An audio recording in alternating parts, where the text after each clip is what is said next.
All right, welcome back. We are ACI Course 12, Class 7, technically. It's April 16th, 2026. Let's gather our minds here as we usually do. Please bring your attention to your breath until you hear from me again.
Now bring to mind that being who for you is a manifestation of ultimate love, ultimate compassion, ultimate wisdom, and see them there with you. They are gazing at you with their unconditional love for you, smiling at you with their holy great compassion. Their wisdom radiates from them, this beautiful golden glow encompassing you in its light.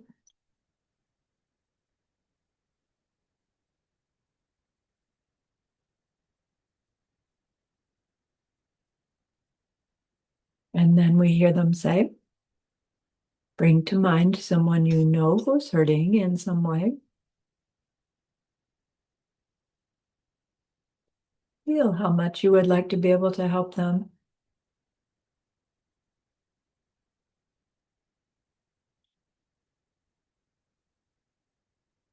Recognize how the worldly ways we try fall short.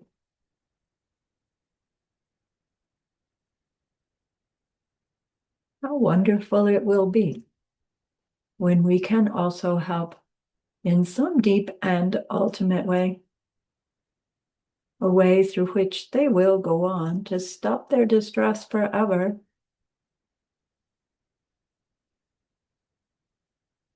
Deep down, we know this is possible. Learning about karma and emptiness, we glimpse how it's possible.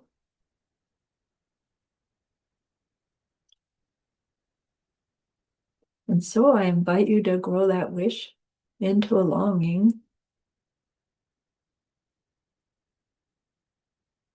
and that longing into an intention.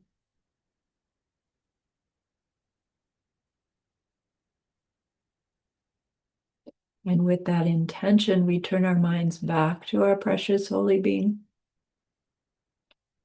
We know that they know what we need to know, what we need to learn yet, what we need to do yet, to become one who can help this other in this deep and ultimate way. And so we ask them, please, please, please, teach me that, help me, show me.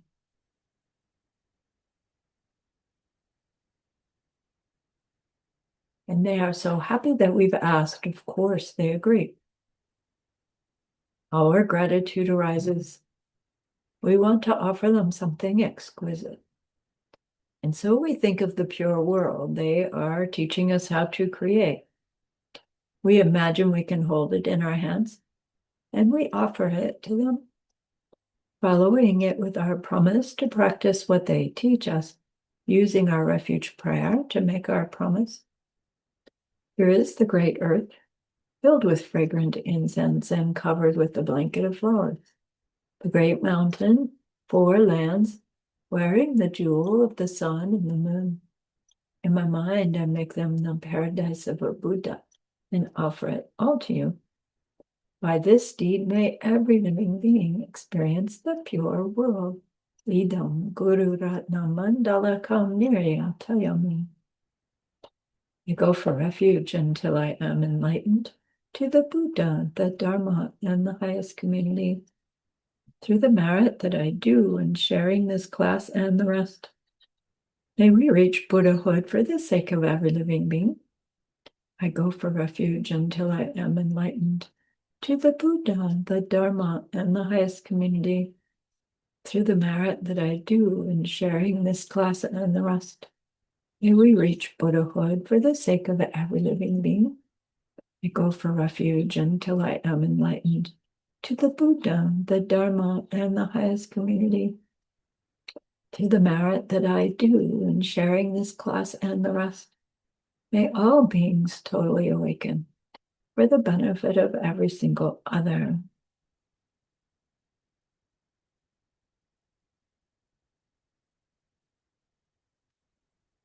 All right. So we're studying Chapter 9 of the Guide to the Bodhisattva's Way of Life, the Perfection of Wisdom. And Master Shantideva has been walking us through these different aspects of our existence, helping us to explore what's meant by the no-self nature of those things and experiences and events. And so we went through the emptiness of object, the whole object. And we went through the emptiness of the parts of the object. And then we talked about the whole me and its no self or no self nature or its empty nature, all these different ways we try to say it, trying to get our mind to understand it as accurately as possible. And then we looked also for the parts of me that we're believing have some nature in them, because when you put those all together, there's a me with my nature in me. Because if I admit to myself I have no nature at all, it makes it sound like I'm saying I don't exist. And that's ridiculous, because it's the only thing I do know is that I do exist. But I'm mistaking it for something that's impossible, but not non-existent. How can you have that? An impossible existing thing that's not non-existent. So we were looking for the most basic raw data of our body and of our mind. And then we showed ourselves, I hope, that we couldn't find a most basic raw data of either of those things, because what we think is the most basic raw data, we can only find our own unique projection of that raw data onto more subtle parts, which means we can't ever find the most basic building block of our physical body or of our mind, which means if that's what makes up me, then there can't be a most basic raw data building block of me either. Not that there aren't building blocks, but not a thing that has the essence in it that gets put together into this one. Right? Not showing ourselves that there's no data that receives the label, but there's no data with the identity in it so that it can receive the label that the mind that's perceiving that data puts on it. So what really provides the raw data for all of existence and every experience we have in it, right? The conclusion was kindness, morality. And it's like, yeah, but that's just an idea. How can an idea be the most basic building block of my body or my mind or my me? It feels too intangible. But we understand that what we mean by kindness, what we mean by morality, is the mental imprint that gets made as our me, even our mistaken me, perceives itself interacting with others, and the extent to which that interaction is perceived to be kind or unkind is the extent to which our future experience, which is a result of it, is pleasant or unpleasant. Grown, because the seeds grow. So technically, the fact of existence is basically a good thing.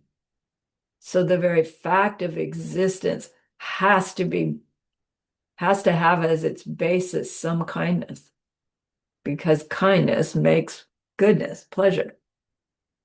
But it would make a nice, long, beautiful debate to say, is just raw existence pleasure? If raw existence is samsaric, in which case everything is suffering. How do you figure that one out? So we're not going there. When we are understanding more and more clearly intellectually that the raw data of everything is in fact mental imprints made by how we perceive ourselves interacting with others, does that make things less real? Does it make our experiences unreal? No. It in fact is what makes things real. The projected taxi cab breaks our projected legs, and we have projected casts on both of them while we projected heel. But then it's like it's still really slippery. I used the example that concrete, that when I hit my head against it, cracks my skull, right? Gives me a concussion and all of that. And then as we're understanding better and better, whoa, all of that is my projections. Are we still thinking there's concrete, there's me, and there's my head? And then my karma makes it such that I fall down and smack my head and it hurts. It is all karma happening. Or are we really recognizing, no, karma is shifting, shifting, shifting, and in that shift, me hitting head on concrete happens. And there isn't any concrete me head hitting at all until those karmic seeds ripen. And it's like we're living somewhere within that spectrum, if we even understand about karma. If we don't understand about karma, we're not even at the level of the first one. The concrete's there, my head is here. It's karma that makes the two come together. Right? That's a lower understanding, but at least it's an understanding that karma's driving the show in some way. So we're working our way up to that highest view, that there isn't anything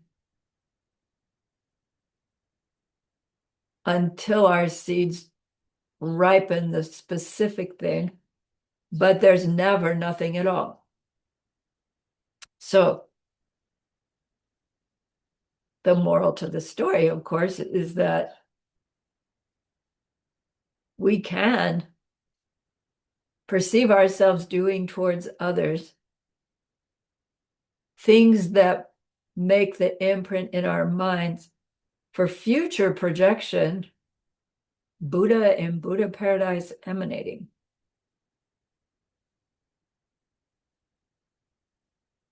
When we have those seeds, we'll be forced to have that perception. And when we're forced to have those perceptions, there is no rebirth, aging, old age, and death, because we don't have the seeds for those anymore. So last couple of classes, we divided a person, a human person, into body and mind, and we investigated. And then Master Shantideva goes on, he says, we can do that with a little greater depth. And when we do it, it helps us get a little better grasp of the process of seed planting, seed ripening, like what propels us to keep acting in the same old way, even as we understand that the same old way of acting is just going to bring about the same old samsaric result. We can understand and not want to do that, but there's something that's subtly happening that if we can investigate that and become more aware of those subtle aspects of our experience, we increase our ability to actually choose a different response, get off automatic pilot. And that's what it takes to start to plant our seeds differently enough to be able to shift our ripening projections enough to really convince ourselves that this method is actually an explanation of existence that we can rely upon and use. So he takes us into a more sophisticated analysis of a person for their self-existence and lack thereof. And to do so, he wants us to explore the 5 heaps. So when we say, my me is made up of a body and a mind, we can break that down further. My me is made up of those 5 heaps, one of which is the body, and the other 4 are these various aspects of mind. So they're called Pumpo Na. I think we know that. Where's my share? There it is. Vocabulary.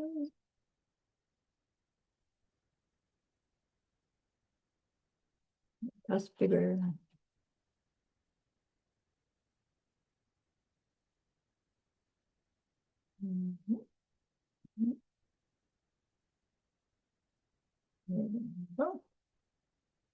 So Pumpo Na. Skanda in Sanskrit, I didn't write it. Skandha, Skanta. The 5 heaps. So when they call it a heap, they really do mean like you have a heap of leaves that you've raked up from your yard.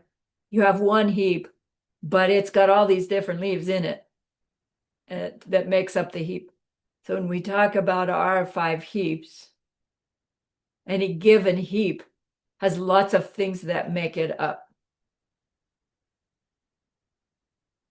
There are 5 of those. Those 5 are suk, physical form, physical aspects of ourselves. Sorwa, feeling. Usually in English, when we say feeling, we mean, oh, I feel so angry, I feel so jealous, I feel back pain. Here, Sorwa is simply this very raw, automatic uh, thumbs up, like pleasure. It's not even registering the word pleasure so much yet. It's just whatever experience is happening, there's a pleasure to it. And I like not even that yet. It's a thumbs up, moving toward it, thumbs down, poof, away from it, thumbs neutral. So they say you can break the heap of feeling into three that are happening towards so many things that there's still each one has a heap. And then, or you can break it down a little more specifically and say that in any experience, there's this thumbs up or pleasure physical. And there can be a thumbs up pleasure mental. And then there can be neutral. They don't distinguish between physical or mental neutral, just plain neutral. Or you can have thumbs down mental or thumbs down physical. And it's kind of like, well, can you have a thumbs down physical and not have a thumbs down mental? You could have a thumbs down mental and not have it be physical. But wouldn't it take a thumbs down mental to even have a thumbs down physical? Or can you have a thumbs down physical and not mental? It's like that's what the exploration is about. But the heap that we're talking about is just this impulse with any moment of experience of, right? Did you see on the video? Because it's just, and that's what's meant by feeling. So it's the second of the heaps that they teach about. Now we're going to learn that the heaps are taught in this order because they're in the order of gross to subtle, meaning most obvious to least obvious in our experience. And interestingly, well, obviously physical is the most obvious, but this feeling is second most obvious. But I don't know about you, until I heard about it, I had no idea I was doing it constantly. And yet it's supposedly just next obvious down from our physical body. Once we know to look for it, it's not so much that it's so obvious as it's so frequent. And then once we catch on, it does become pretty evident. Douche is the third one. Douche is discrimination, they call it, discriminating between things. And at one point, Geshe had said, Zorwa and Douche, they are the capacity to feel and the capacity to distinguish between things. But it's not just the capacity, because I have the capacity to walk a tightrope, but I couldn't do it if my life depended on it. So Sorwa and Douche, they are happening constantly. Yes, we have the capacity always, but part of the reason they're singled out here is because they are so automatic in our every experience. And we're going to see how they are critical to the automatic pilot of reactions that we're on. So douche is this discriminating between things, meaning I like this, I don't like that. He's good, that one's bad. I want this, I don't want that. It really goes all the way to that's a tree and that's a bicycle. But that's not so important. It seems important, but what's more important is with the feeling happens, right? The going towards, and instantly there's this distinction. I like it. I want it. That's douche versus I don't want it. I don't like, right? And it's like the trigger of the whole story about the thing. This douche. Douche, the fourth heap, it's called compositional factors typically. And Geshe doesn't use that translation. He says all the other factors that make us up, which means we have to go to the fifth heap, namshe, before we can understand the fourth heap. So namshe means awareness, meaning our consciousness, the fact that we are aware moment by moment by moment. It's that awareing happening that we're talking about. And they say there are 6 general types of namshe. There's the consciousness of colors and shapes via the eyeball, consciousness of sounds via the ears, consciousness of smells via the nose, consciousness of taste via the tongue, consciousness of touch via the skin, and consciousness of thoughts via the mind. They don't say via the brain, they say via the mind. Thoughts and mind. So consciousness never stops. There isn't always I consciousness, clearly, but there's always consciousness. And not just through this lifetime, but because you are an existing conscious being now, it means that consciousness that we're holding to be ourselves has always been conscious. It wasn't at some point non-existent and then think it came into existence. And that's so hard to wrap our minds around. How can there not have been a start?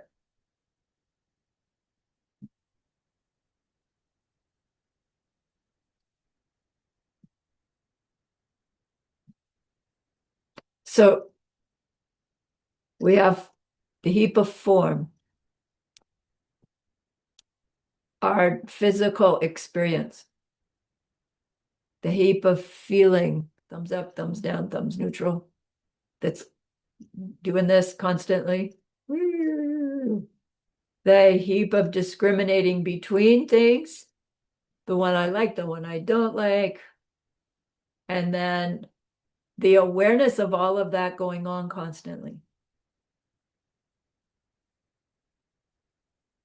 The heap of all the other factors that make me up is everything else about my experience that's not in the physical, that's not in the thumbs up, thumbs down, that's not the discriminating between things, and is not the awareness. There's a whole bunch of other stuff. Like in here is my jealousy in response to that person getting the special attention, my anger in response to, how when you have a container and you're trying to fit something into that container and your hands are full and you're trying to manipulate it and it just won't cooperate. The side of this container caves in when you've got to get like that kind of thing will just like trigger my irritation faster than anything else. Would you all just cooperate and let me stuff this thing in here with ease? And it's like so stupid, right? But it's like you're trying to do too much too fast. And then bang, goes that's Duje. That experience is in this heap of all the other factors that make me up. We could call them emotions, but they don't use that word in this literature. I don't know why.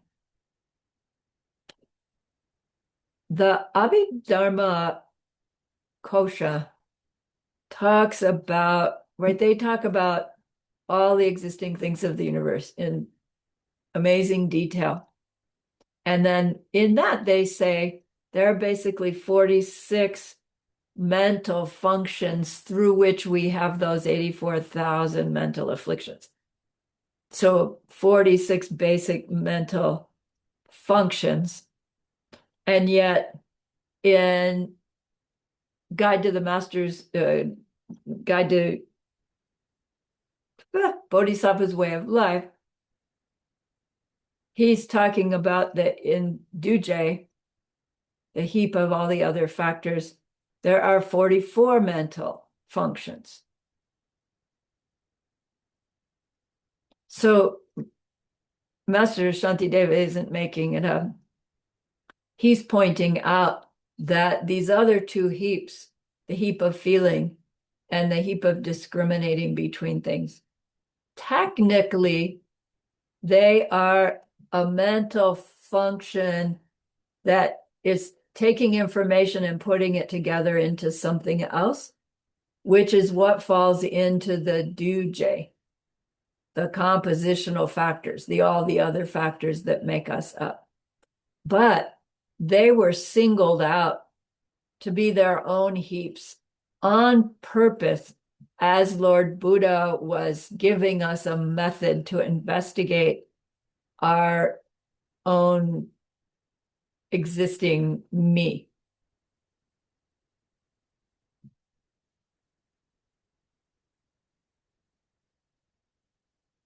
There are three reasons why Buddha singled out feeling and discriminating between things from the other 44 mental afflictions.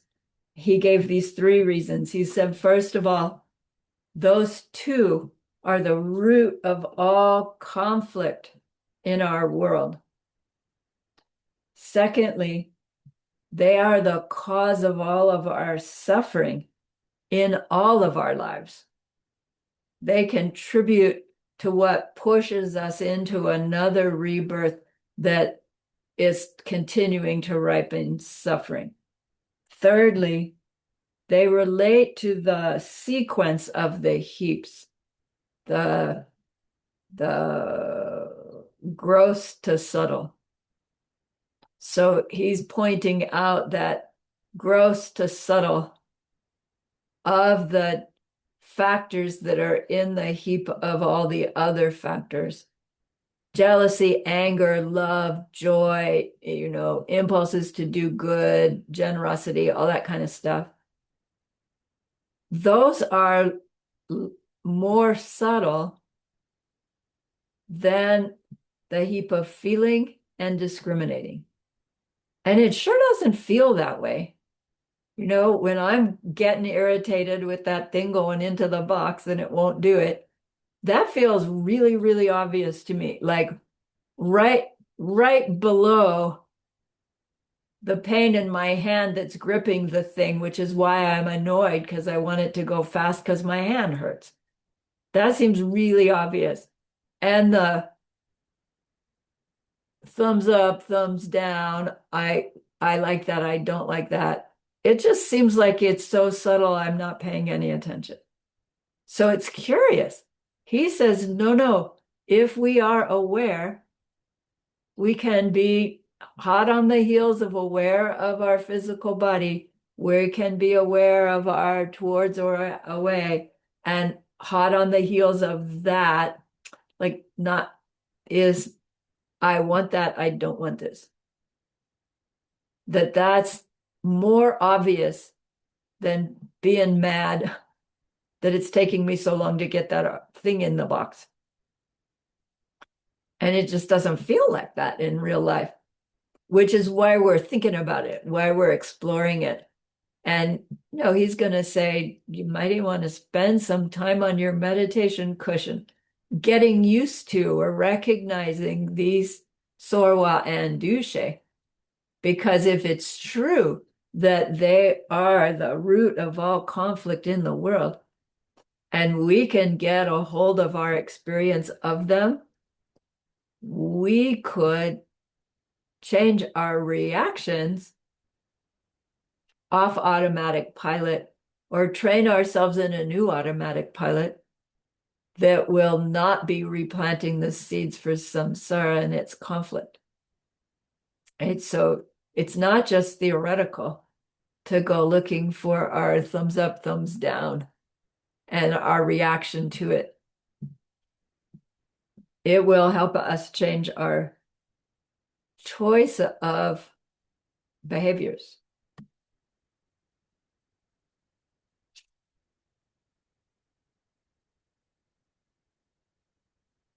It's not that we will ever get to a point where we will have no feeling and no discriminating between things.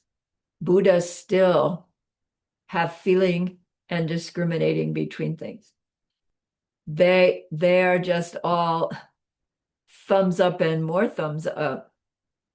Right? And they can tell the difference between things. They're ripening the difference between things. And they're automatically knowing how to perpetuate all that thumbs up. Right? Not just thumbs up, but bliss.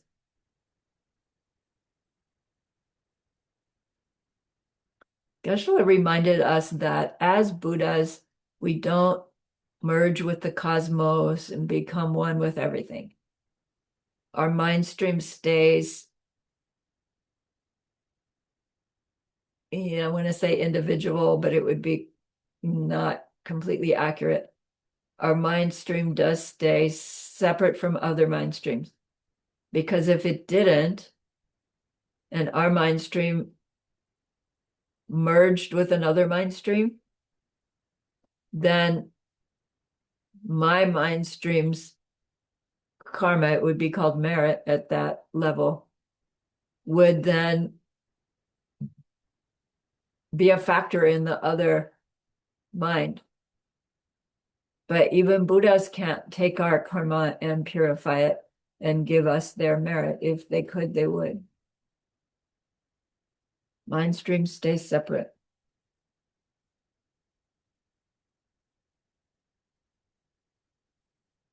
So when our ignorant automatic pilot is having this pleasant, I like, it goes to I want, it goes to what I can do to get and keep. When it has the thumbs down, I don't want, I don't like, I get rid of it by doing such and such, based on our past seeds ripening. And so we automatically choose similar behaviors as we did before. And that perpetuates this conflict because we're not agreeing with someone else in what they want to do or what they're doing towards us, right? The boss is yelling at me because they need me to do something differently. They need somebody to take responsibility for what's going on. They think that by communicating with me in this powerful, harsh, powerful way, they're going to get the impact that they want, and I will be able to fix it. From my side, I'm experiencing that whole thing very differently. And so we fight about it, or I walk away pouting about it, whatever it is, we're in conflict instead of recognizing there's a problem. How do we solve it? Let's get together. Let's work this out. Even that can be done ignorantly, but at least it would be planting more pleasant seeds for problem solving in the future than resolving your issue with yelling. And then, of course, the only reason that I would experience the boss yelling at me is because I had in some past, frequently enough, tried to solve some problem by yelling at somebody else. Maybe it was never a boss. Maybe it was never an employee. Maybe it was the dog. Maybe it was my kid. It had to have been somebody because somebody's yelling at me, right? From our level of growing understanding.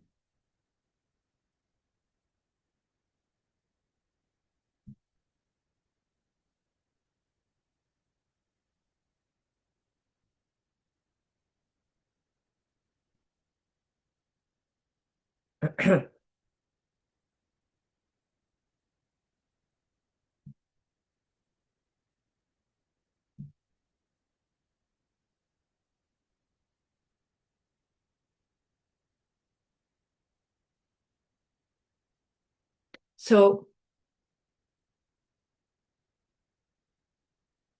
to work with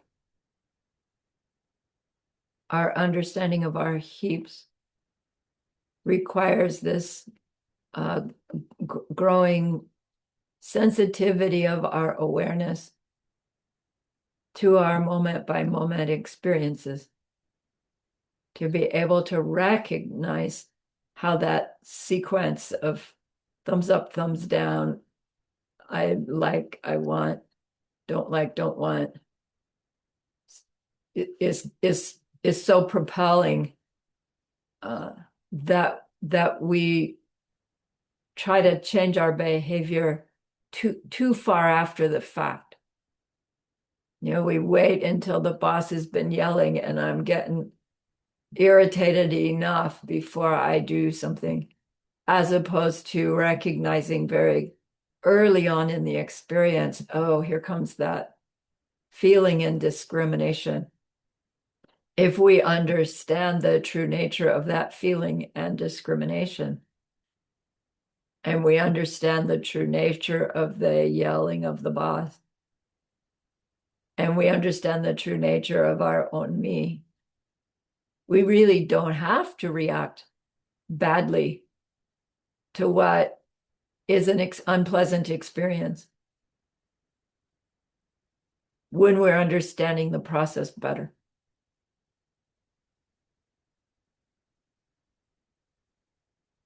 But that feeling and discriminating, they are levels of awareness.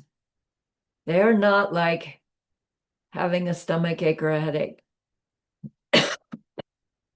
So they take awareness, like awareness of awareness, to be able to find them. And that awareness of awareness is difficult. It's difficult to cultivate. And there's some of us were studying Ogjimpa, the Mahamudra course, and just recently finished one. And it took us months of studying that and exploring it to get to this place that I hope we all got, which was this level of awareness that lets you be a little more observer of your experiences rather than fully engaged in them, which is disconcerting at first, but is really helpful in our ability to change our automatic behaviors into new automatic behaviors, like kinder automatic behaviors.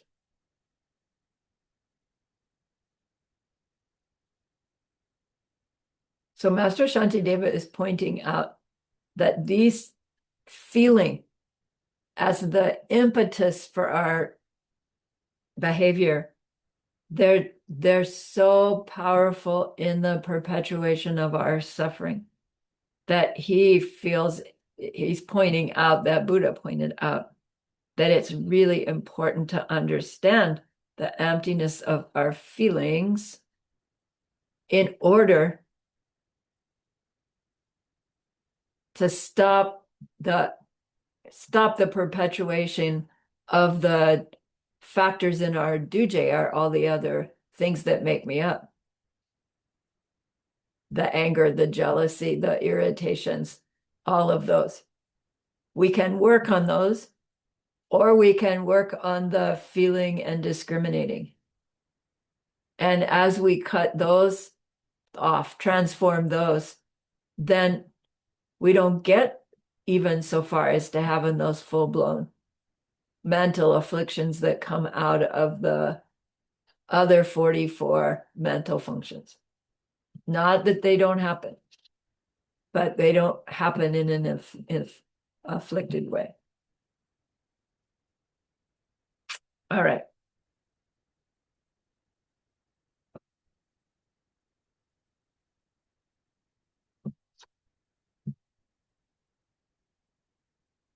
So he talks about this practice called the Drempa Nirshakshi. Drempa Nirshakshi means the four close recollections. It's a practice that's taught. She is the number 4. Nirshak is to put your mind closely. And recollection, Drempa, is that word from meditation where you're recollecting your object. At first, you really are pulling it back. But then when Drempa is full on, you're holding your mind on the object. So it's not like you're recollecting it, you're holding it there. That's recollection. So the 4 close recollections means there are 4 deep awarenesses that we cultivate by learning how to examine the emptiness of 4 things. So this is like I don't know, a practice one would take on for some prolonged period of time. You don't do it all in one set. That rather you do this piece and then that piece and then that piece and then that piece and then you tie them all together. And I've never, like it would make a nice retreat, solitary retreat work that you would do for 6 or 8 weeks at a time. You could also do like a 1 week retreat with it and just explore the practice. But anyway, there are these 4 deep awarenesses that we learn to examine. Here's the 4: Lut, Sorwa, Semen, Shu. Lu means body, deep awareness of our body. Second one, Sorwa, there's the same word, deep awareness of our feeling. But just this, the thumbs up, thumbs down. Not the I feel jealous, I feel hurt, not those. Deep awareness of our mind, Sem. Meaning deeply exploring the mind we think has its own nature, to find its empty nature, to find the mind we really have, which isn't the one we thought we had, but it's not no mind at all. And then the 4th deep awareness is the deep awareness of Chua, which is objects, things. And so the objects could be like the objects of our experience. So we have body, feeling, mind, and objects. You could also look at this as an aspect of exploring the 3 spheres. Right? Doing the 3 spheres work is a different practice, but we'll come to a similar conclusion that when we understand, when we have this deep recollection of body, feelings, mind, and objects, we have this deep ability to recognize the emptiness and dependent origination of the 3 spheres happening in every experience that we have. And when we have that, our choice of behavior towards that experience can be very different than what it would have been without that kind of awareness. So Geshe-la went through the steps of the cultivating deep awareness of body, and he went through the steps of cultivating deep awareness of feeling, but he didn't do the other two. And he didn't do it experientially, he just described them. And then you'll see in your reading that it also just describes them. We really don't get enough information to actually practice with them. And I don't know if this ever came up in the One Rim teachings from Pabonka Rinpoche. I'm sure they're in there, but I don't know to what extent Geshe Michael went into them. I wasn't at all of those classes, so I don't know. But if it sparks your interest, that would be the place to investigate further. First is the liberation text, and then see where you can find from there. All right, so there are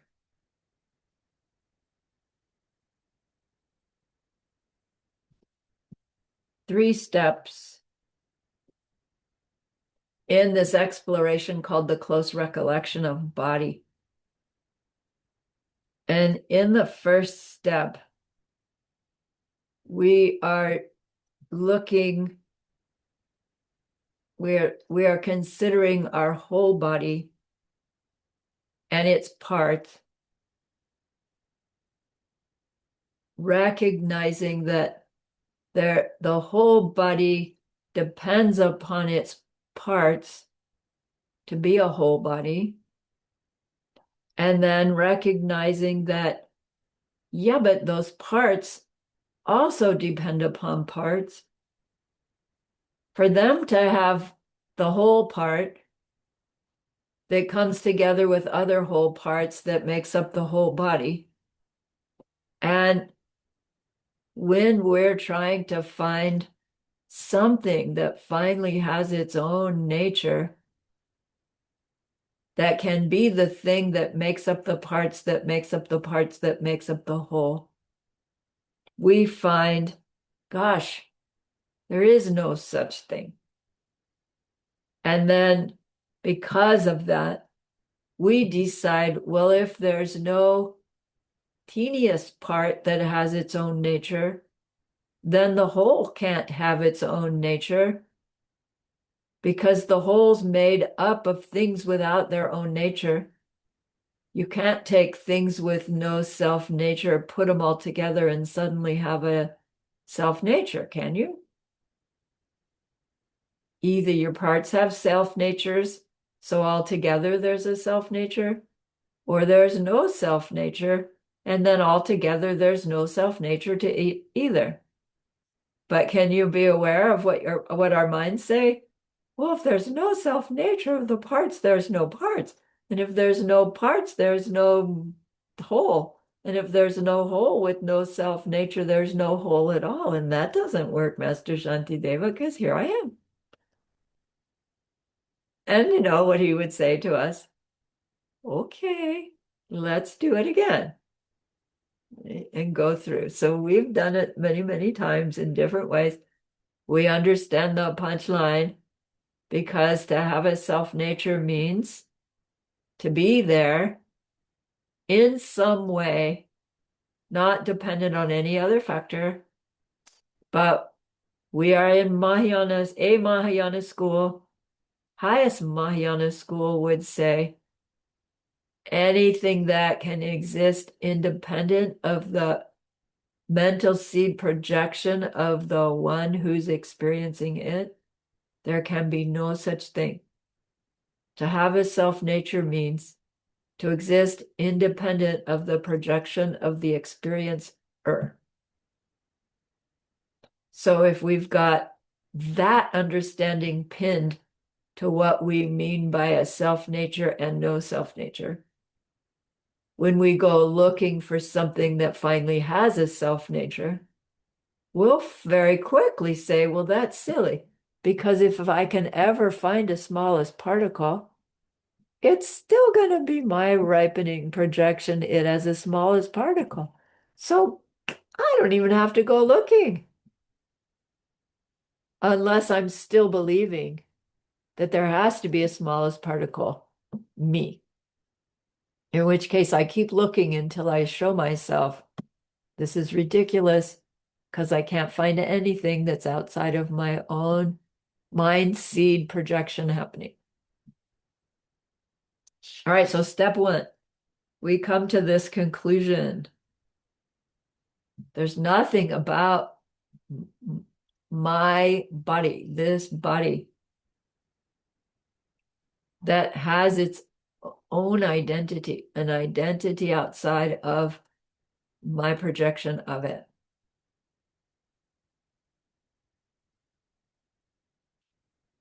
Then Geshe-la says, once we have that clear, hopefully we would think, I'm forced to project my body as human body. If there's nothing about it as human body, I would rather be forced to project it as Buddha body in Buddha paradise emanating. Thank you very much. If this suffering body was created by mental seeds planted by my behavior, then my Buddha body can be created through planting seeds. It can't happen any other way than that. So atoms are not the basic building blocks of this body's existence. My behavior is. And if I want to create a Buddha body experience, then I want to make the merit that is the cause for that. And the way I make merit is by avoiding harming others, gathering the goodness of helping, and doing both under the influence of bodhicitta, the wish, bodhicitta, and the growing understanding of emptiness and dependent origination, bodhicitta. Second step in this deep recollection of body is, having come to that conclusion, there's no basic building block that makes up my body. My body is projections happening. Second step is to investigate that, therefore, it's therefore to have attachment to this body is mistaken. It would be like having attachment to my body in a dream. So when we're in a dream, yeah, we could be dreaming ourselves as, I don't know, Miss America. And in the dream, we'll be very attached to our body. But then we wake up and it's like, oh, silly, that was just a dream. We have no attachment to that. We don't wake up going, oh man, I was really, like, that was more real me than this one. We know it's just a dream. So in a similar way, we investigate, how is it that my misunderstanding of my body, having something basic in it from it, not my projections ripening, how that contributes to my attachment to it. It's a thing that I have or that I inhabit. And sometimes it's pleasant and sometimes it's unpleasant. And it gets hungry and it gets tired and it gets dirty and I have to take care of it. And then it has needs. It's not satisfied with what I do to take care of it. So it wants more. It seems like that happening. And so we have this attachment. It's mine. It's me. I have to take care of it. And when we don't understand what really takes care of it, we grasp to kinds of worldly things that we think will help it feel better, some of which may in fact actually involve harming another. in order to get what I want for this body that I need to take care of. Now, it does not mean, and of course, doing something harmful, even if it seems like it gets us the positive effect we were going for, ultimately, it can only bring us a negative effect because we carry the karma. Right? The body doesn't actually carry the karma, we do. So when we understand that that body that I think exists in that way doesn't exist in that way, that the body I have is the one that's forced on me to perceive it the way it is, resultant seeds from past behaviors, then I can be less attached to the body and what it's claiming it's needing for satisfaction. And I can more intentionally choose what I will do to take care of it, to create the seeds that will really take care of it, which means helping us transform it. That's hard. It doesn't really get transformed, but transforming what we call our body from a suffering body into a body of light, Buddha, you and Buddha paradise emanating. If we don't start with an understanding that our body is empty of self nature as a physical body, we can't make that transformation. We can't change a physical body that has any nature of its own, because physical bodies are suffering bodies.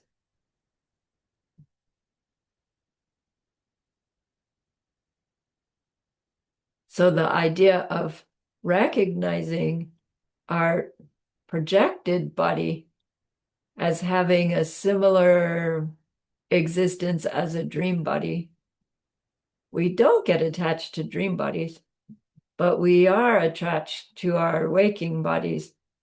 But if we can consider our waking bodies as projections, like dreams are projections, we can lessen our attachment. It does not mean that our body is like a dream and someday we will wake up from this dream and we won't have that body. It does not mean that. Right? Our bodies are not dream bodies. But we can interact with them in the same way as we interact with the body we had in our dream now that we're awake. Right? So we can interact with this body now that we're awakening to its true nature. Oh, it's a result of seed ripening. Let's create it. Let's recreate it by way of seed ripening, seed planting. All right.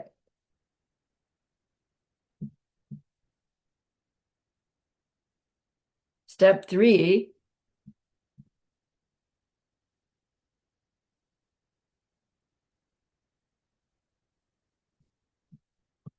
I'll do step 3 and we'll take our break, please.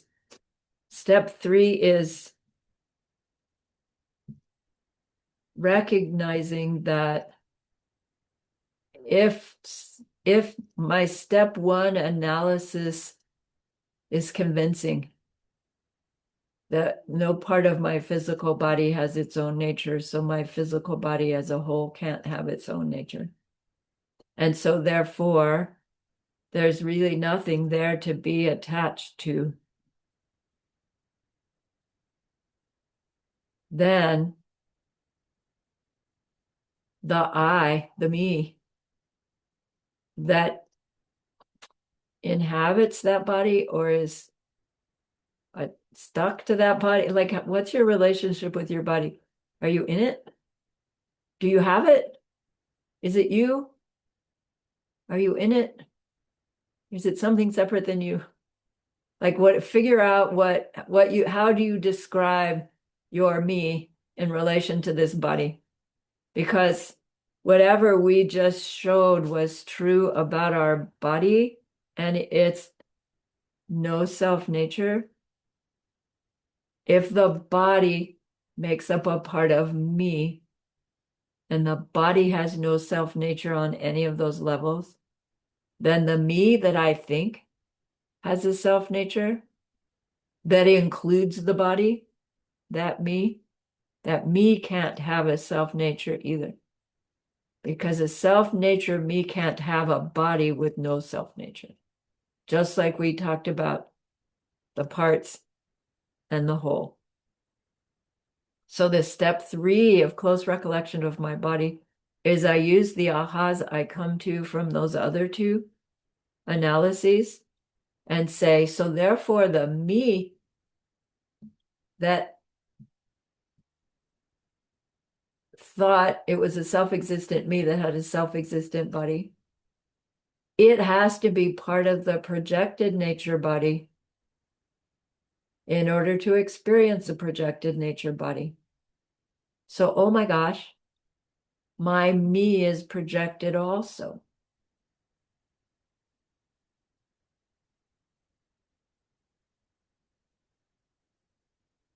Which means our very me is nothing but karma ripening, karma ripening, karma ripening. Which means we don't have to perceive ourselves as ordinary me, suffering me. My projections can someday force me to perceive me as Buddha me and Buddha paradise emanating. That's the promise of Buddhism. Learning our empty nature, our appearing nature, dependently originated nature, awkward as that is, forced by karmic seeds ripening nature. There's nothing we can't create. Terrible and exquisite by way of the imprints we make, by way of our behavior.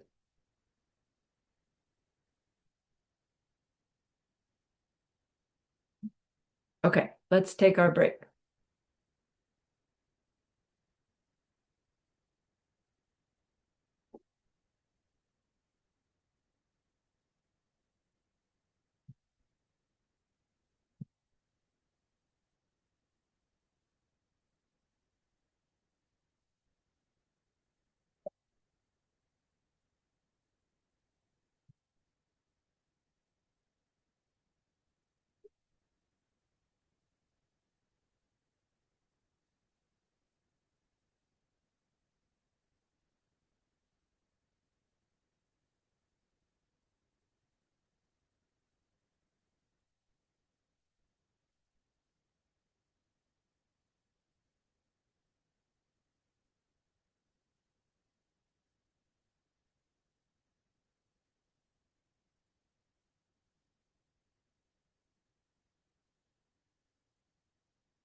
Are we back?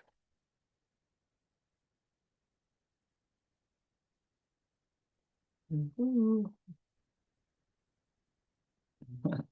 Thanks, Lisa.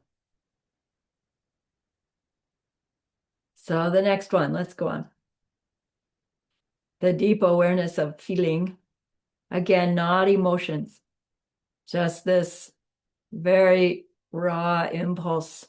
Thumbs up, thumbs down, thumbs neutral. This one has 4 steps.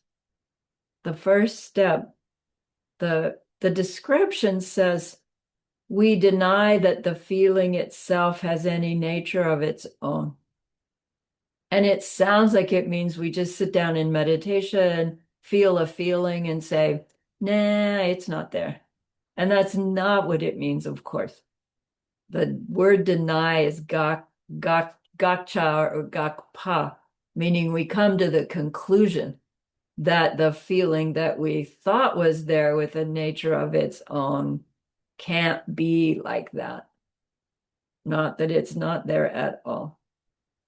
So, of course, to be able to examine a feeling, we have to be able to identify it first. But this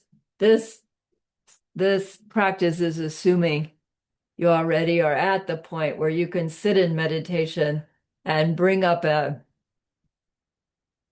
memory or a hypothetical situation like the boss yelling and be able to pinpoint the reaction of resistance or unpleasant from that, just to be able to feel it arising. And then that's what we are investigating. This sensation itself, whatever it is, that is the thumbs up or the thumbs down. So Geshe said, like, bring up any kind of feeling of dislike, like the dislike we get when somebody's yelling at us, or the dislike we get when we're in the dentist office and they're drilling the teeth, right? He's using a pretty obvious, painful event, but we're not looking at the pain. We're looking at that impulse of resistance, wanting to avoid or wanting to go toward. One of the ways that we can investigate that feeling first is to recognize we believe that whatever that sensory information that we're getting that is being called this unpleasantness, we believe that that experience has something in it that is unpleasant. I mean, duh, it's unpleasant. That's why we're investigating. It is unpleasant. But then when we really check for the unpleasantness of it in it happening, like independent of our seed ripening it, then it would have to be existing independently.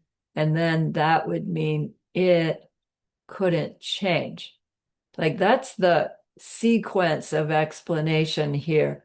I don't find that one personally helpful, but it's the one I'm supposed to teach. So if that feeling had a nature of its own, then it would be there even before the boss was yelling. If it can be there while the boss is yelling, and it has this nature of being unpleasant on its own, then it had to already be there. And even if the boss stops yelling, it'll still be there because that's what it is to be an unpleasant feeling in it from it.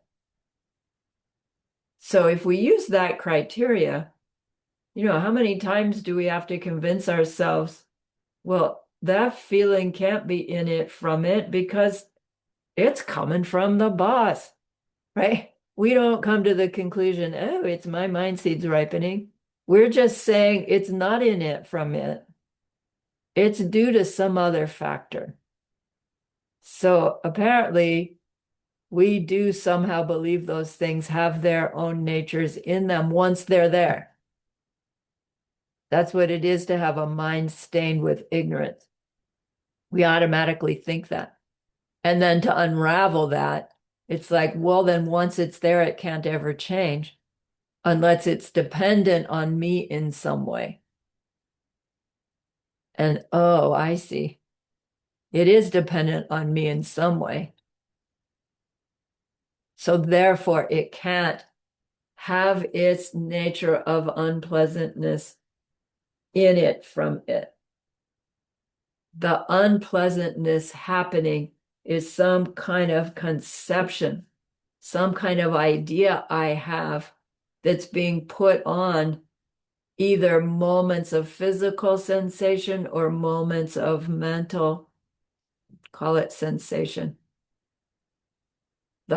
Even the raw pushback, right, negative is still a conceptualization that's forced on me. The mind's taking information and labeling it dislike. That is a valid current moment experience we show ourselves. And it's forced on me as results of some past cause. Okay, we've gone through that argument as well. If I can experience something now, it's a result of a cause that I had to have made because I'm experiencing the result.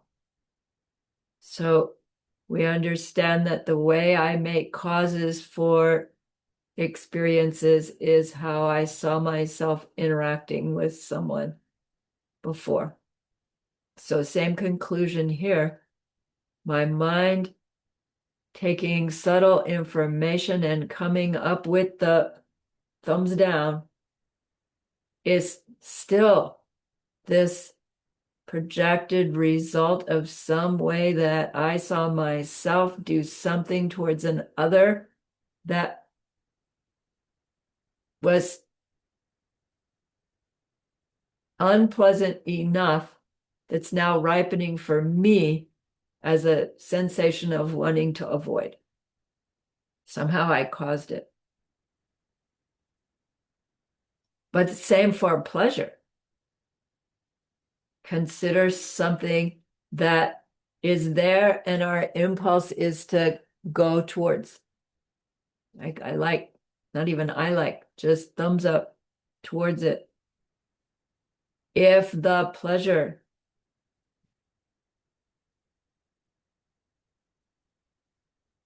that arises is somehow in it,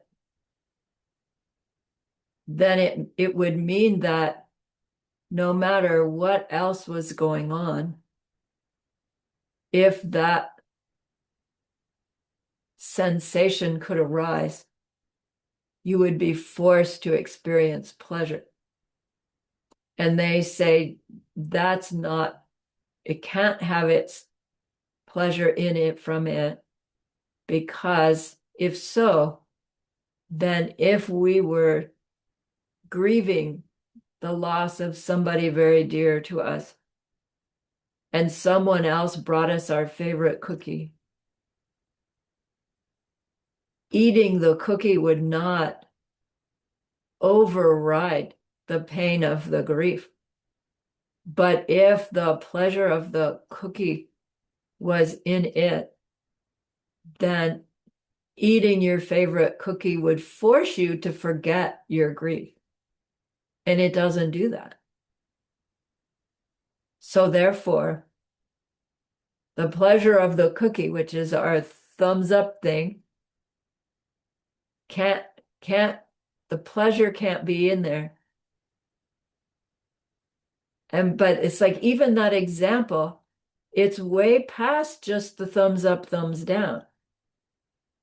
Because it's already blaming the cookie for the pleasure that we're thumbs upping, that we're saying is the building block of the things that I want. But if that building block of getting the things that I want is something that's not independent of my seeds ripening, then all I can ever do to get a moment of thumbs up, thumbs up, thumbs up is to try to interact with others in a way that they'll perceive as thumbs up, thumbs up. But I don't even know what would make you have thumbs up. I can only guess based on my vows, based on things I like, based on things that I've seen you like or dislike. I can only try. And that's true with any karmic seed that we plant. Right? We're really planting based on what's this going to be like when it comes back to me?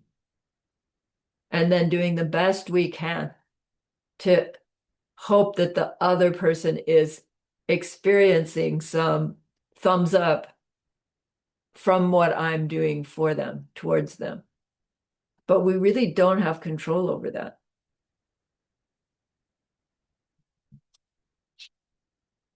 So, thumbs up is a conception forced by our karmic seed ripening. Thumbs down is a conception forced by our karmic seed ripening. Thumbs neutral. So then the next step is we deny that the causes of that feeling have any nature of their own either. So we just looked at the sensation thumbs up, thumbs down. Now we look at, no, it's the yelling boss that caused the thumbs down. It's like the yelling boss was the ripening factor that made the thumbs down happen. There's something in the yelling boss experience that triggered my thumbs down. And that we would, just because we've decided the feeling has no nature of being thumbs up or thumbs down, we haven't also showed ourselves that the situation that brought up the experience doesn't have some nature of its own.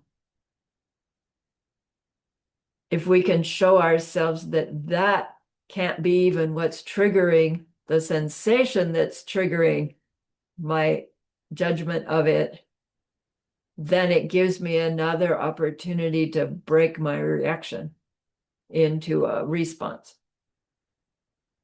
So when we are looking for an experience, when we are experiencing an experience, there have to be three factors happening, the encounter between three things. Geshe-la said, there has to be an outside object that we perceive. There has to be a sense organ that's doing the perceiving.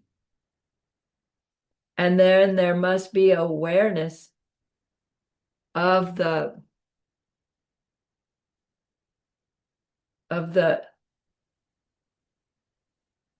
awareness of the sensation, the awareness of the information the eye's picking up in order to make the identity me experiencing that. So when we have these three things convening, we get a feeling, thumbs up or thumbs down, in response to those three things happening. So one way we can investigate is to go looking for the true nature of each of those three elements, because then that will show us whether or not those three things convening can actually be the source of the thumbs up or thumbs down feeling. So Geshe-la back then used a milkshake as the example. And I was reading it thinking, gosh, does anybody even drink milkshakes anymore? Aren't they called smoothies now? No, like I don't even know. Which is, it's sort of confirms what we're talking about. But so I'm supposed to modernize my teaching. Here I get credit. Consider a smoothie, your favorite flavor smoothie, whatever it is. Triple berry smoothie, let's call it. Does the outside object, the triple berry smoothie, have any nature of being delicious from its own side? No. How do we know? Some people don't like triple berry. Some people don't like smoothie. Some people don't know smoothie, right? You could have it right there in front of you. What is that stuff? Like, especially green drink smoothie, right? Woo, what is that? If it was delicious smoothie from its own side, everybody would look at it and go, wow, can I have some of that? And they don't. Number two, is my sense power coming from their own side? The sense powers through which I experience that outer object. So I see it with my eyes, and then I taste it with my tongue. Are my taste buds coming from their own side? Is the function of my taste buds in them from them? And it's like, yeah, taste buds taste. They don't smell, they don't see. Surely our taste ability has to be in the taste buds. But if that's true, then what does that say about everybody's taste buds? They have to always work, because if you've got them, they taste things. And it's like probably they are always tasting something, even though our minds say, no, they only taste when I'm putting something on them. But then that would mean there could never be somebody who has taste buds who can't taste anything. And I know somebody who has taste buds but can't taste anything anymore, and they used to be able to, and now they can't.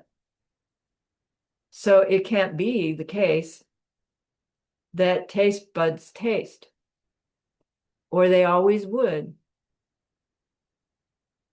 And you wouldn't need the smoothie to taste a smoothie. You would just, I don't know, dial in smoothie taste in your taste bud computer, and you would taste smoothie even without the smoothie if they had their nature in them.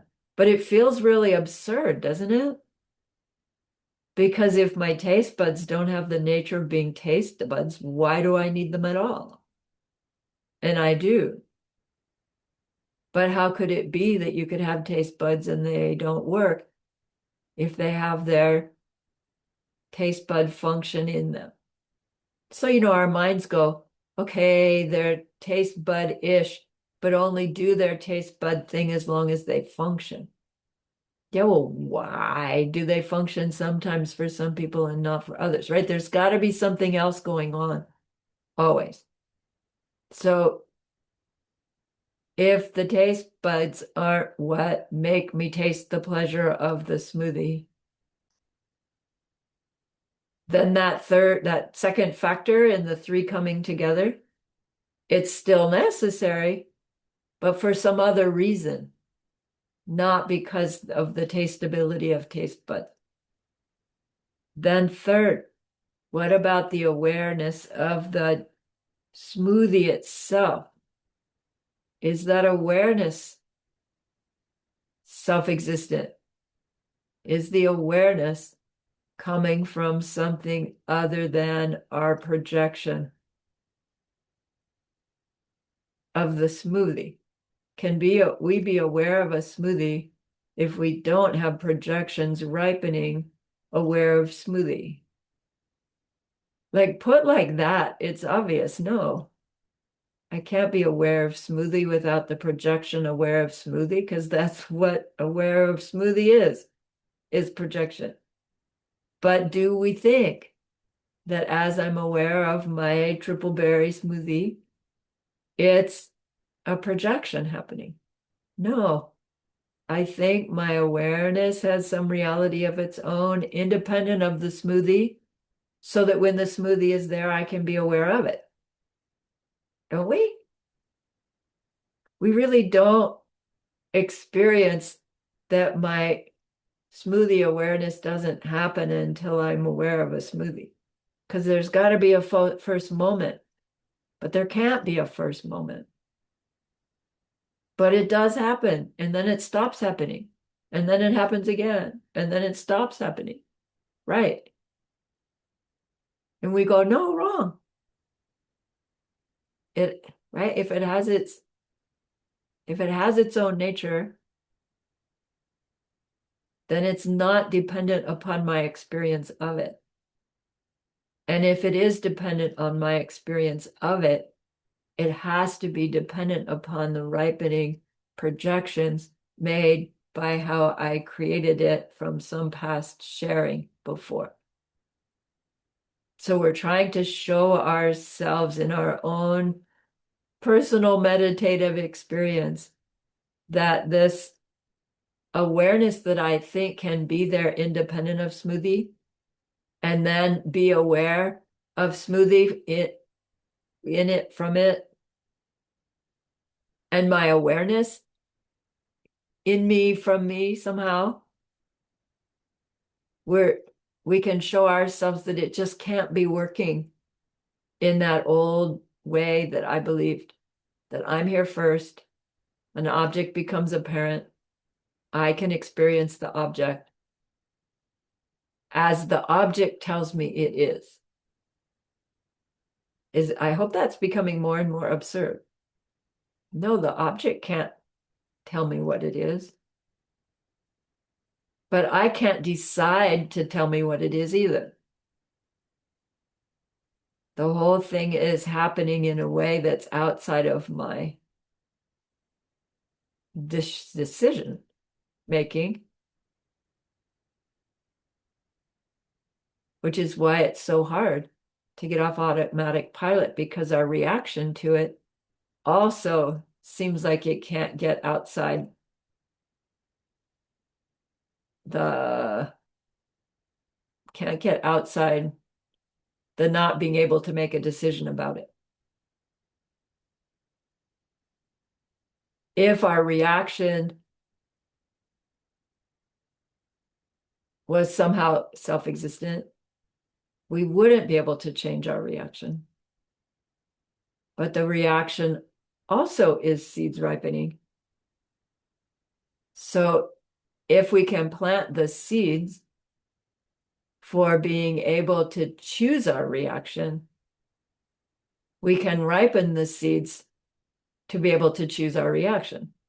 And it will still be forced on us by our seeds ripening, because everything is forced on us by our seeds ripening. So if we have trouble making new decisions for our behavior, rather than like forcing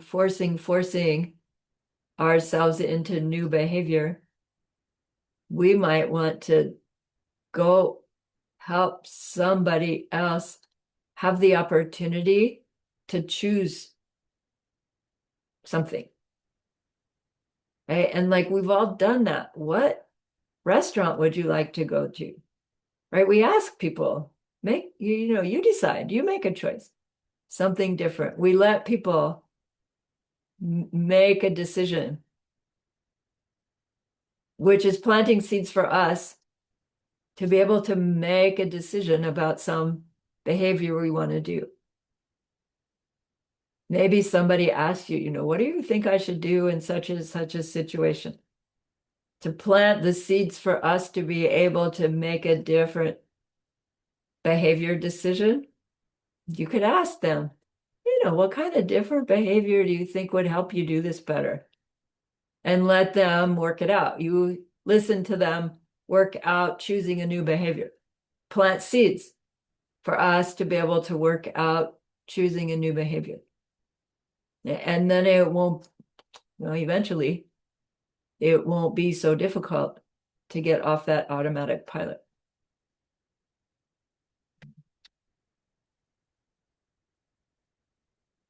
So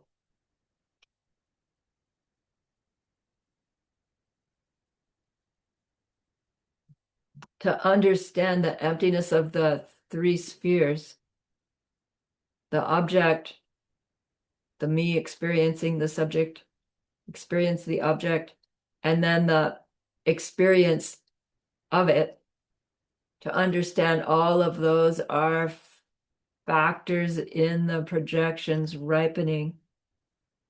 It won't stop the unpleasant person criticizing us to be aware of that, but it will help us choose a different reaction to them. And it will show us, where is it that I'm criticizing others or somehow causing that same feeling that I was getting in someone else, and where can I stop doing it? Where can I do the opposite and cultivate some kind of thumbs up for someone because I don't like it when that person, when my mind ripens that person doing that to me, I don't like it. So therefore, in my off cushion time interacting with others, I choose to be more careful in these ways. So then there's a third step where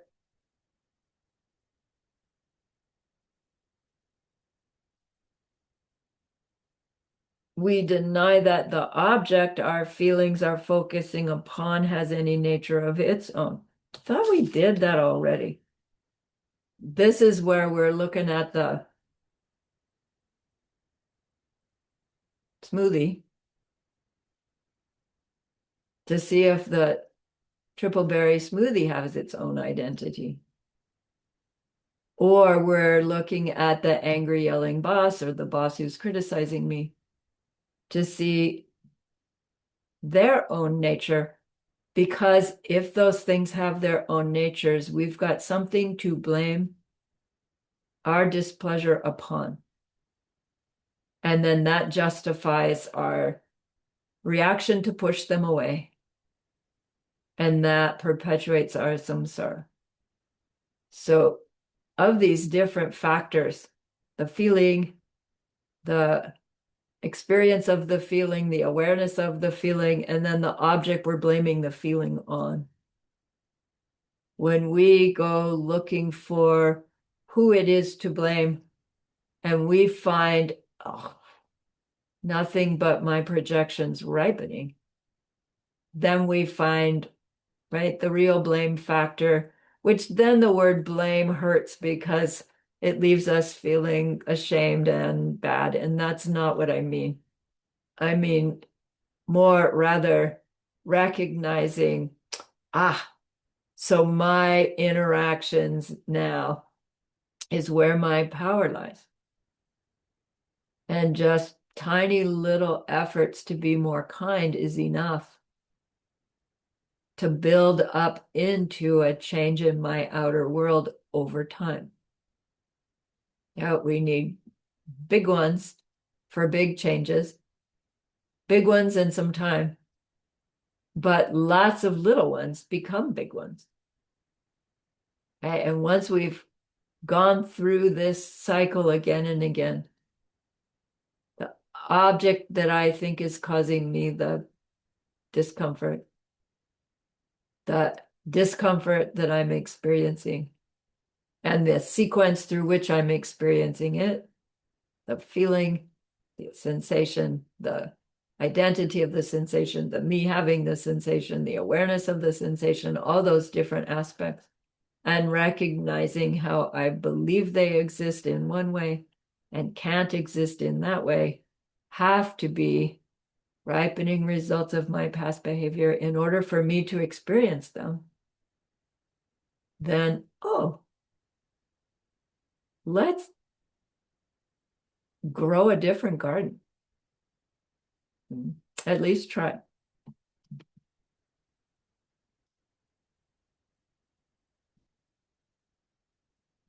So that third step was, can I blame the milkshake or the smoothie? And can I blame the yelling boss? No. Fourth step is, what about my subject side? Fourth step is called, we deny that the subject mind having the feeling has any nature of its own. This is our me. Subject side is our me. So again, we're trying to look at the mind that we think is a thing independent of what it's experiencing so that it can experience it, and investigate whether that is the me, and is there this me that exists independent of my experiences so that I can experience them? Or is the me that which is experiencing at any moment a, a part of those projections ripening, ripening, ripening?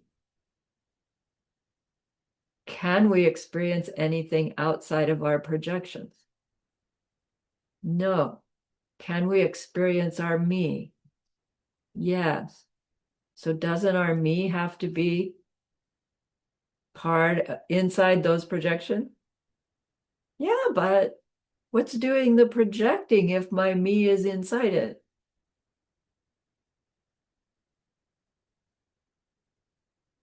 Do we need a projector independent of the projecting? If we think we do, we're thinking of the projections in the wrong way too.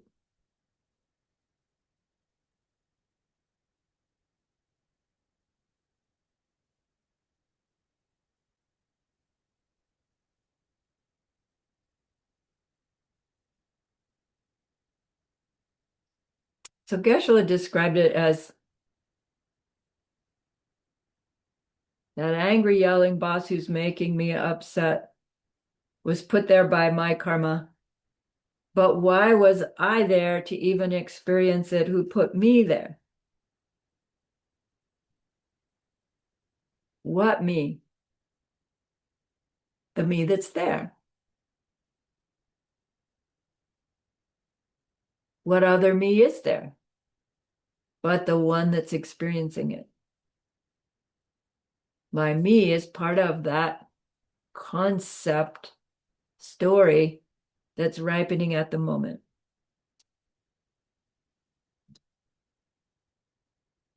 Our moments of awareness are ripening projections. Our me is part of that moment by moment awareness.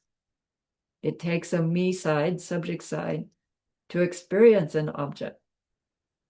There can be no object without the subject. There can be neither without the projection ripening, that me experiencing that thing. It can only be projection. And that's what makes us real. The me that we think is there, the one doing it all, that's not possible. No such thing. And yet that's the one we've believed in since forever, that we've worked so hard to protect and grow and honor and all the things that we do. It's never been there in the way that we thought. The only me that's ever been has been a ripening karma me. So if there's anything about my me I don't like, fixing my karma is the way to change it. How do we fix karma? By way of how we perceive ourselves thinking, speaking, acting towards others.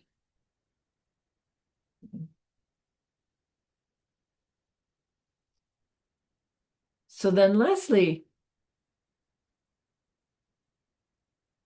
It's like the same process. Projections happening. That when we are forced to perceive ourselves as Buddha, us, and Buddha paradise emanating, the same process is happening. Mental imprint shape-shifting, being spontaneously recreated. The difference is, as Buddhas, all of that feeling, actually all of it will be sakme versus sakche. It's down here. Sakme means no impurity. Sakche means have impurity. So it's funny that they don't use the word pure. They use no impurity for pure. It like implies that the impure is our default. And when we finally have no impurity, we've got Buddha. And it's like this recurring theme about taking something away versus putting something new on, which is really interesting about our learning to relate to emptiness, independent origination. To anytime we get a chance to speak about something instead of a presence, they slip it in there in these really subtle ways. So here's another one. So as suffering beings, our feeling, heap, all of it is impure, sakche. Impure meaning both the pleasant and the unpleasant are suffering, because through them we still ignorantly behave in ways to get more of the thumbs up and less of the thumbs down. And as long as we are still behaving in ways that perpetuate the ignorance, even if everything we experience is thumbs up, thumbs up, thumbs up, and we're still understanding that the thumbs up has its own nature, the thing that causes the thumbs up has its own nature, and I have my own nature of experiencing it, then it doesn't matter how thumbs up everything gets, we will still lose it and be forced into a rebirth, because our feeling is impure, meaning our feeling is still imbued with the misunderstanding of where the feeling comes from. And it's happening so swiftly and constantly that it's called the second heap, meaning it's supposedly so obvious, but it's not obvious until we understand to look for it. When our wisdom grows and we are in our not replacing ignorance seeds level of practice, we are working towards all feelings being sakme, right? As Buddhas, they still feel, they still have discriminating between things. They are all pure, meaning constantly aware of the empty nature and appearing nature of the feeling of the things being discriminated between all the other factors that make Buddhas up and all the different kinds of awareness that they possess as well. Right? We will still have those as Buddhas. Okay, so the moral to the story is every experience we have is an opportunity. Is like every experience we have, we are planting new seeds. So everyone's an opportunity to plant new seeds that we would like to have. Even just better samsaric seeds. And then as we get more and more able to plant our seeds intentionally, we can also add to that awareness the reason we're doing them, which is our bodhicitta.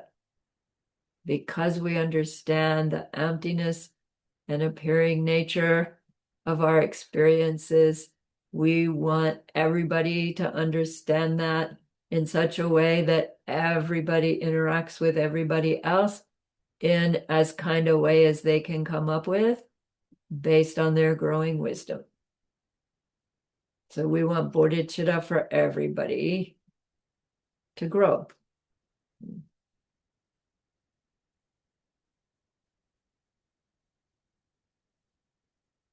So it just takes practice, as anything else does. Motivation, and then the effort to try. And we will fail. We will make our automatics. We will make wrong choices. We will. Because we're samsaric beings. If you are, I know I am. But it doesn't mean we don't stop trying. Right? We have our 4 powers. We have our rejoicing practice. To make the effort to change is so extraordinary that even when we don't do as good a job as we want ourselves to do, we have still changed significantly, because up until we've met a life where we have opportunity for a spiritual path, we had zillions of lifetimes in which we had no interest in a spiritual path. And we just did whatever it was to be the samsaric being we were, whatever it was. Maybe human, maybe not. So it's extraordinary goodness to have a human life, interested in the Dharma, to have a human life that with the leisure and fortune to allow you to study the Dharma, to have the human life, to have the opportunity, to have the availability, right, from far away. It really is extraordinary. So it's worth rejoicing about a little bit. Okay, that's class 7. Right on time. So remember that one we wanted to be able to help at the beginning of class. We learned a lot. I remember this course 12. I had to listen to it a bazillion times. But regardless, we learned something that we will use to help that other being in that deep and ultimate way someday. And that's a great, great goodness. So please be happy with yourself. And think of this goodness like a beautiful glowing gemstone you can hold in your hands. Recall your own precious holy being. See how happy they are with you. Truly. Feel your gratitude to them, your reliance upon them. Ask them to please, please stay close,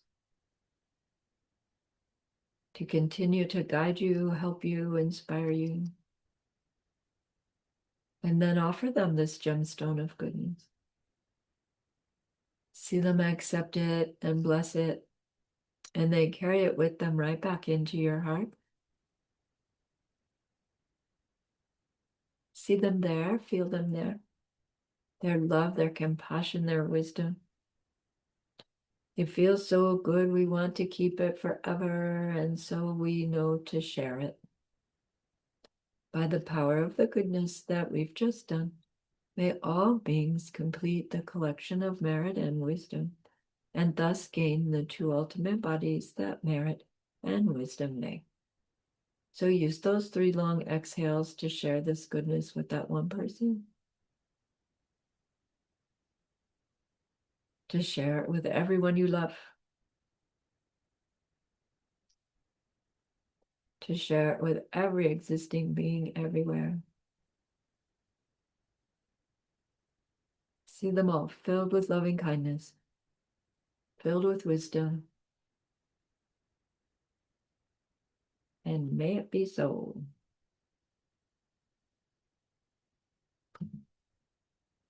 Okay.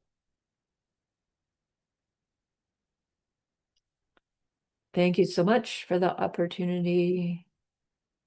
And stop.